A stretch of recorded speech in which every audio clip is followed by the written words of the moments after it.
for having me here. I'm so excited. And thank you guys for joining us to celebrate the 25th anniversary of ELLE. It's also my birthday too today, so I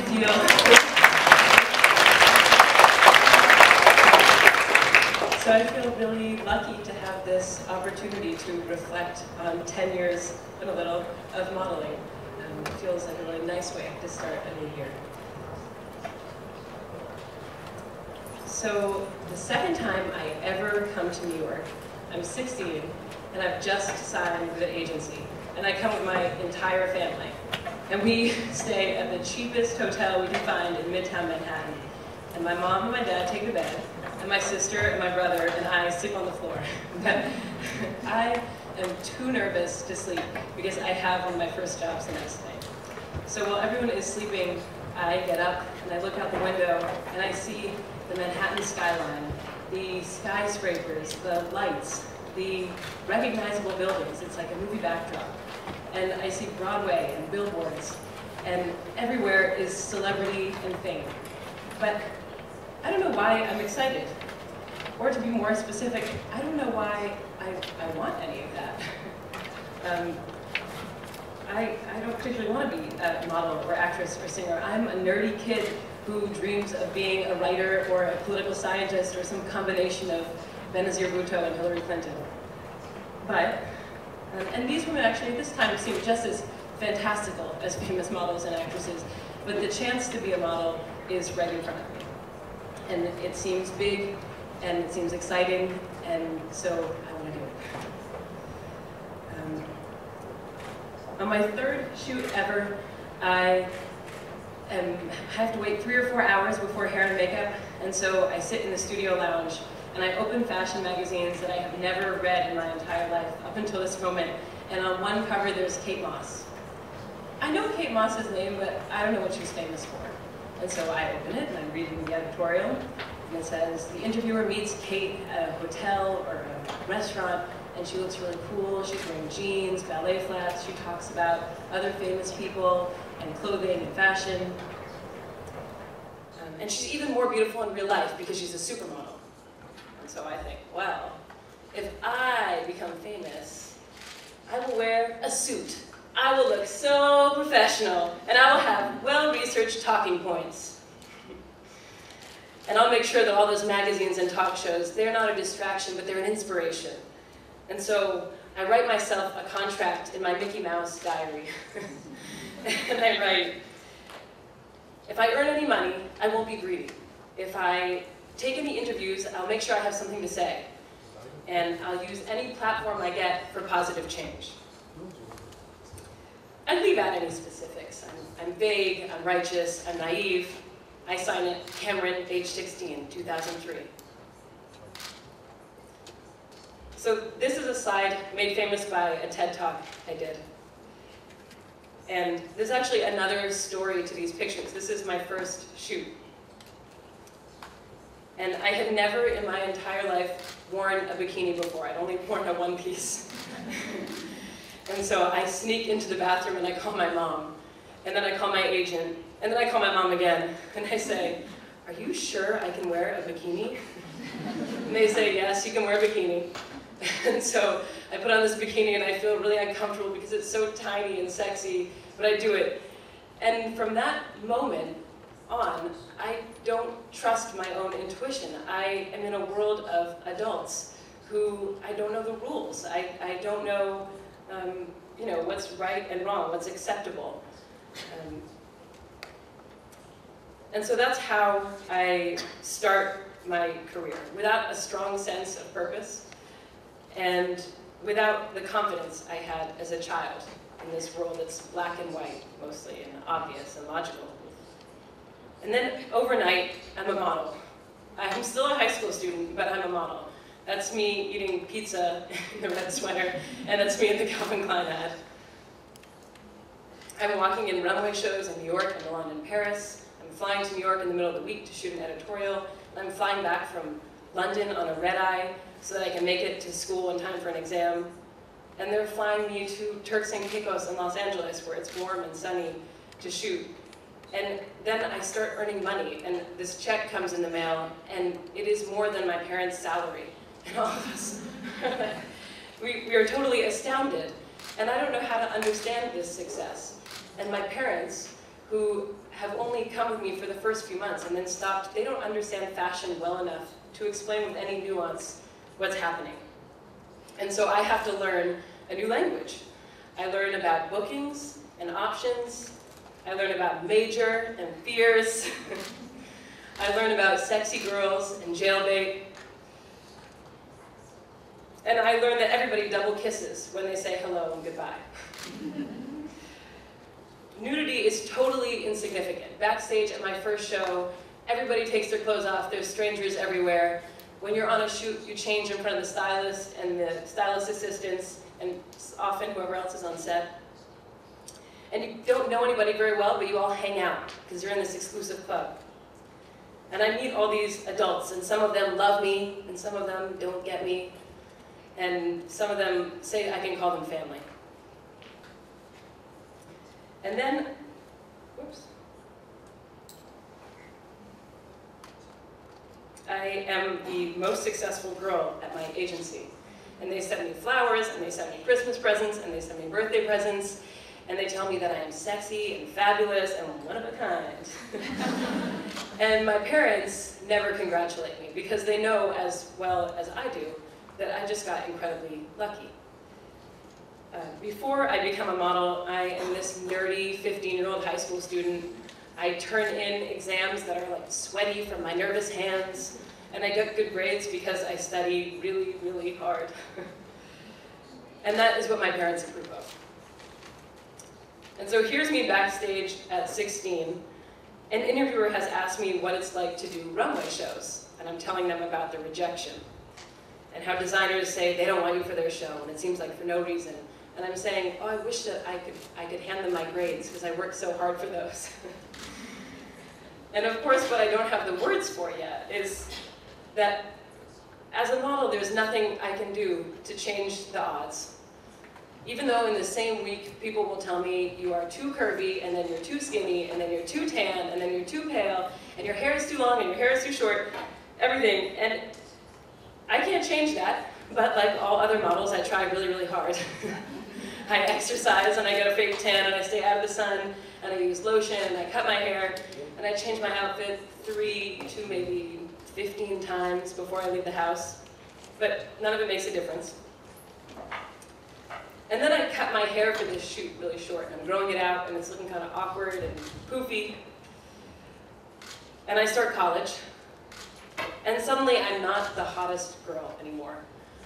And people who wanted me a couple months earlier, they aren't interested. And when I was successful, I had tried so hard to memorize the logic of this totally crazy situation that I looked no different than when that client didn't like me a couple months before. But when I try to remind myself of this when they aren't booking me, it's really hard. And it still feels so personal. And it feels like there's something that I can do better. And now I'm a fashion insider, and there's something maybe I can do better.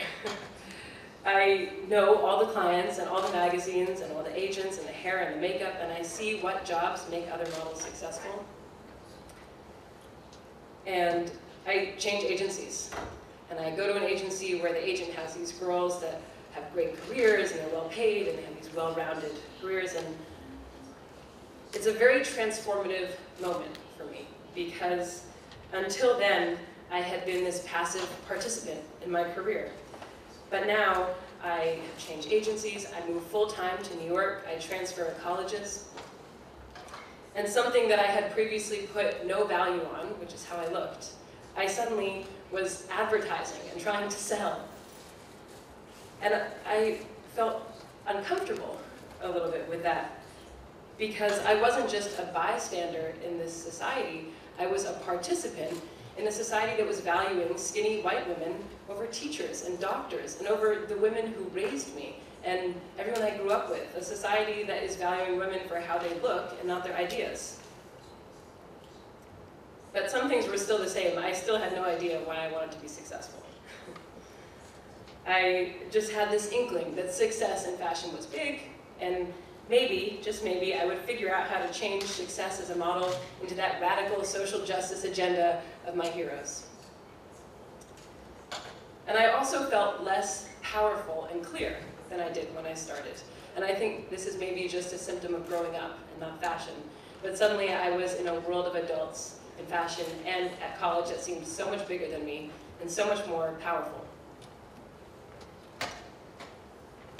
And so it takes me shooting hundreds of advertisements and thousands of photographs before I realize I can advertise anything I want. And so at 21, I kind of start to experiment with making my own media. And this is my first attempt. It's a really blunt translation of modeling. Instead of modeling for a brand, I modeled for a climate change nonprofit called 350.org. And in one sense, this ad was successful because it got 800,000 views in the first week and it gets press all over the world. But from another perspective, the climate change movement needs women, and it needs women who are not white. And this ad might not reach those demographics. And maybe even it's working to deter them. And so suddenly I'm this privileged decision maker, and I'm acting quickly to communicate what I think is important, but it's a mixed results. And then 2 years ago, I give this TED Talk. And I work hard, and I write it, and I practice 50, 100 times. And this tiny input of work is met with a huge amount of luck. TED is a huge brand, and I'm a model. And maybe it's the right moment for us to have a conversation about privilege and fashion and access to media. I haven't worked particularly uniquely hard for the power or influence or money that I have in my life. And often it was bestowed on me when I was ill-equipped to turn it into positive action. Celebrity 16-year-olds and women who we elevate for their faces and not their ideas frequently can't fulfill a deeper purpose because we aren't ready. And so I start thinking about how I can get more voices into the media, people who can lead and inspire, but also are equipped and knowledgeable about how to make change. And so I get this huge response to the TED Talk, and there's so much press that I can't handle it, and I think this is the chance. I'll use all this attention I'm getting to get more voices into the media. And so I write a blog post on Tumblr, and I say, what would you say if you had access to mass media? And then I get hundreds of replies.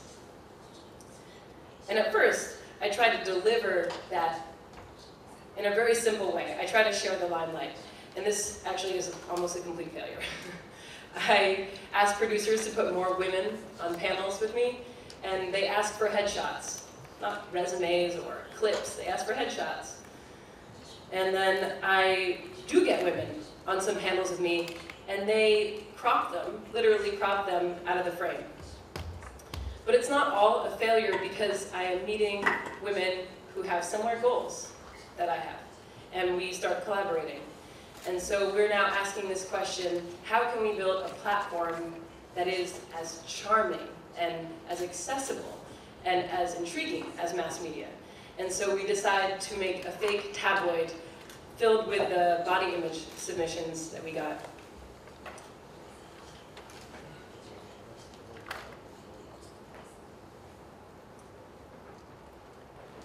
For one story, we learn that girls who are 13, 53% of them don't like their bodies. And so we think, what would happen if we asked girls who aren't 13 yet why they love their bodies? And their answers are actually really spectacular. They value their bodies because they do things with them that they enjoy, like running and drawing.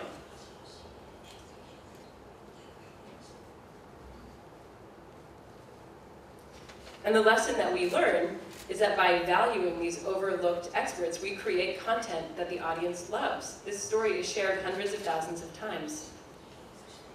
I think our culture often gets distracted by these superficial qualifications, like age, in this case, or race, or gender, or even education. And so we start Interrupt by thinking about how we are all experts in our own stories and our own experiences and our own cultures. But although Interrupt initially grows out of this investment in personal stories, we really want to bring new media makers to the mainstream. And it's not about seeing our contributors just as experts in their own stories. It's about seeing them as expert media makers, and as experts full stop. And so that's what I think you have. Oh yeah, that's what you have on the table in front of you. That's our most recent issue of Interrupt, where we started a new experiment of giving the magazine away to a different editor-in-chief every issue. So this issue is edited by two groups. One's called Project Soul, that's a lesbian, gay, bisexual, and transgender youth group. And the other one's called Hala Africa, which is a queer womanist collective. We wanted to bring all the resources of a magazine, the photographers and the graphic designers and the editors and the filmmakers and the audience and the distribution, to people who didn't have access to mainstream media yet, who hadn't had a chance to tell their story. During the last 11 years working as a model, I've thought a lot about how to value my own voice while other people were valuing my face.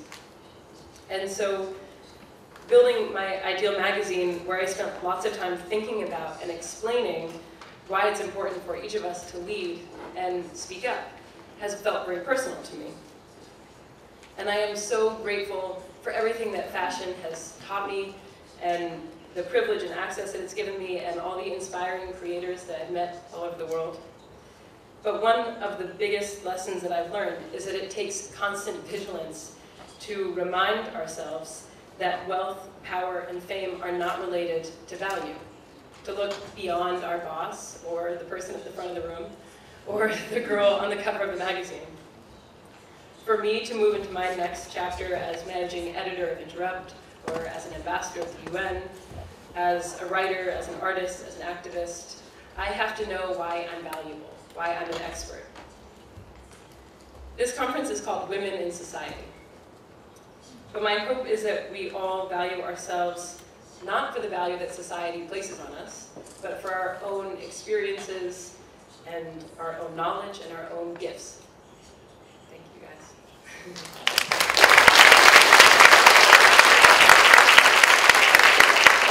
And I wanted to thank Aki, Keiko, Cecile, and everyone at ELLE for having me and making this event possible. It was a real honor to be here.